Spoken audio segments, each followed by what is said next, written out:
Hi students, welcome to yet another session of my class. We are discussing A Dog Has Died by Pablo Neruda. Yes, A Dog Has Died. This poem teaches us how hurtful the loss of a companion can be. Yes, from the title itself we can understand that a dog has died. That means this poem is about a dog, maybe the pet dog of Pablo Neruda, our poet. So this poem teaches us how hurtful the loss of a companion can be. He considers his pet dog as a companion to him. He considers him as a close companion. And the meaning of this poem is that his dog died and he is going through a tough time.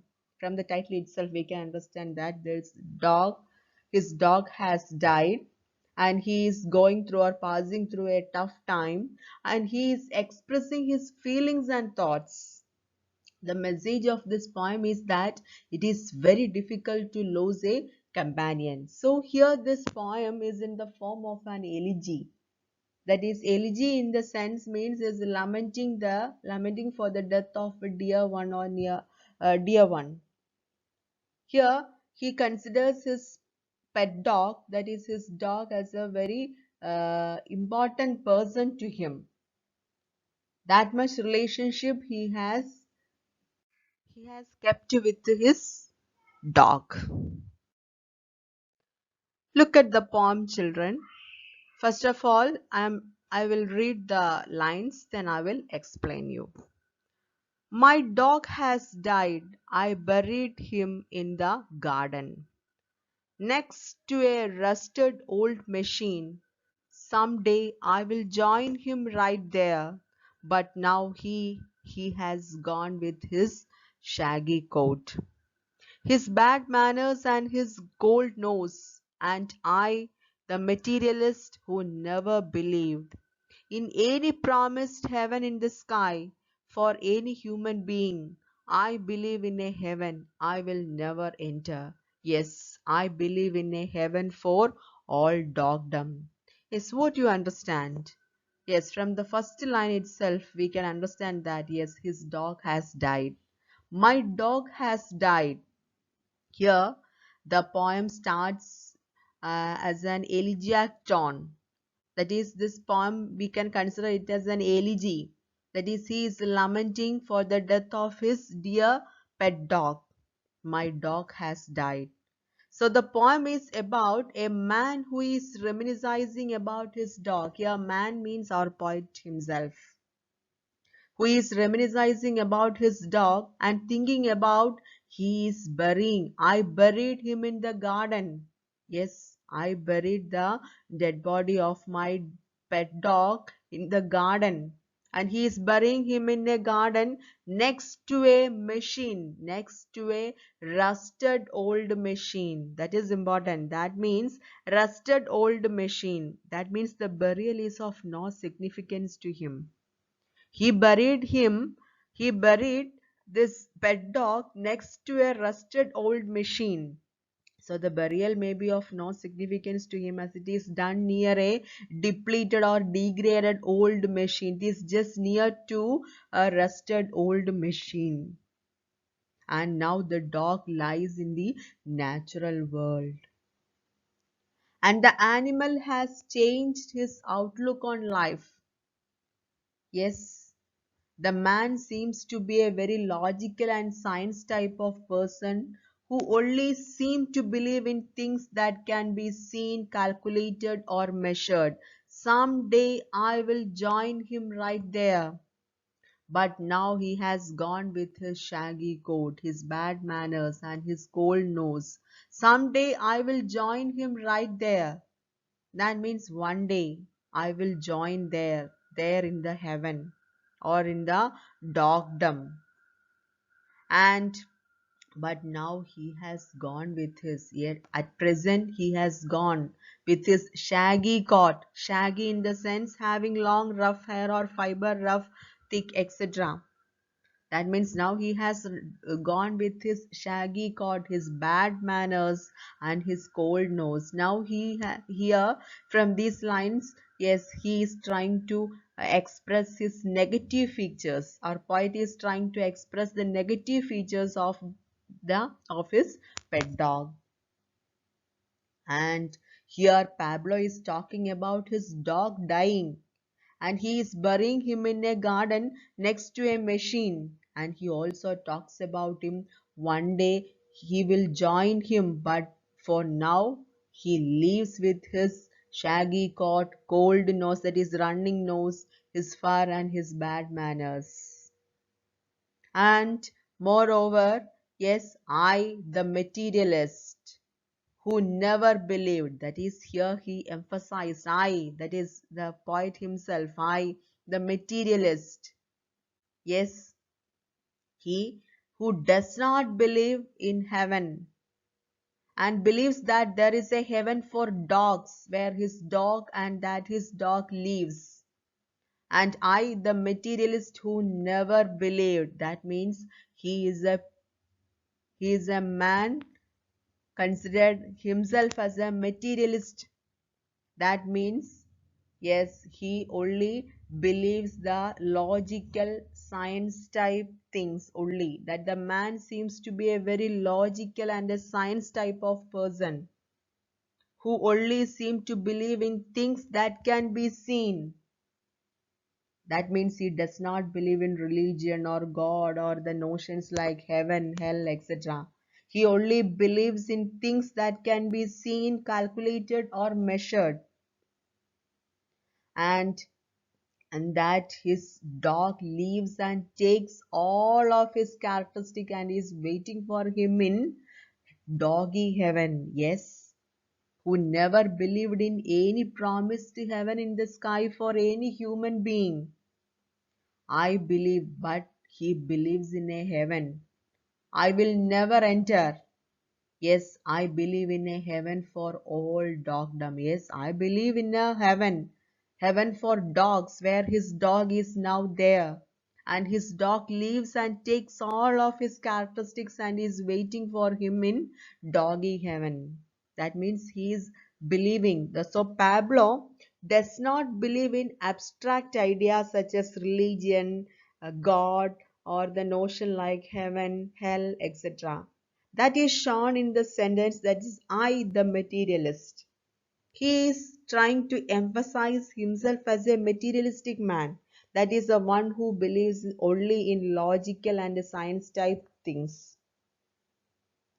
And moreover, who never believed in any promised heaven in the sky. And this suggests that he does not believe there is a place made by a higher being for the souls who passed on. So we have a belief that there is a higher place for the soul to rest, but he does not believe such a place, such a higher place that is for the souls who passed on, a resting place for the souls. This is possible because science could not prove where souls went after death, etc. That means he believed, perfectly believed in logical and science type things only. He then said that he believes in a heaven for all dogdom, which can suggest a dog park, a place where there is a toy castle for dogs to have fun in. There may be an secondary meaning for these lines. That is, he maybe suggest a dog park or a place where there is a toy castle for dogs to have fun in, something like that. What he says next is, where my dog waits for my arrival. That is, yes, I believe in a heaven for all dogdom, and where my dog waits for my arrival, waving his fan like tail in friendship. Yes, there his dog is waiting for him. He says next that where my dog waits for my arrival, and this does not make any sense because the dog is already dead. And he used that in an ironic way, how the dog is already clinically dead as clearly stated at the start of the poem by him.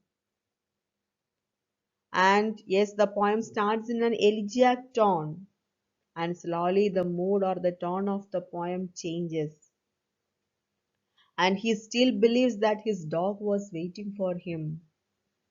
And yes, moreover, waving his fan-like tail in friendship. We all know that most of the pet dogs they always waving his tail to show their love or compassionate towards their masters. He also believes that his dog is waiting there for his arrival, waving his fan-like tail in friendship. That means there was an established relationship between poet and the dog. That is, uh, this dog is he considered him as his friend, dear friend. And look at the sentence, students. And I will not speak of sadness here on earth, of having lost a companion who was never servile. His friendship for me, like that of a porcupine, withholding its authority, was the friendship of a star, aloof, with no more intimacy than was called for. Yes, I will not speak of sadness here on earth. That means, yes, he will not speak of his sadness here on earth regarding the loss of his dear companion, of having lost a companion who was never servile. Yes, he remembers that his dog was never servile. Servile means menial or lowly, is not a degrading one. That means he tells the readers of the poem that his dog was not like other dogs. Now he remembers the good qualities or the positive qualities of his dog. In the first stanza, he remembers the negative qualities, that is his shaggy coat, his bad manners, his cold nose, etc. But here in the second stanza, here he remembers the positive qualities, and he remembers that his dog was not like other dogs, and he will not speak of sadness here on earth of having lost a companion, and he was never servile. His friendship for me, like that of a porcupine, withholding its authority. Yes, and that his friendship for the poet was unconditional, that he was always loyal to his master, that is withholding its authority. Withholding in the sense means keep under control.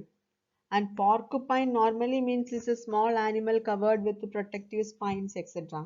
So his friendship for poet is just like that of a porcupine, or it is that his friendship for the poet was unconditional, that he was always loyal to his owner. It was like the friendship of a star, aloof with no more intimacy than was called for, and with no exaggerations. He never climbed all over my clothes, filling me full of his hair or his mane. He never rubbed up against my knee like other dogs obsessed with his sex. Yes, he says that the dog never rubbed up against his knee or never climbed all over his clothes. Now he remembers the positive qualities of his dog, and he also remembers the days with his dear companion. He never climbed all over my clothes. He remembers that, never filling me full of his hair or his mange. Mange means a skin disease which affects animals or mammals.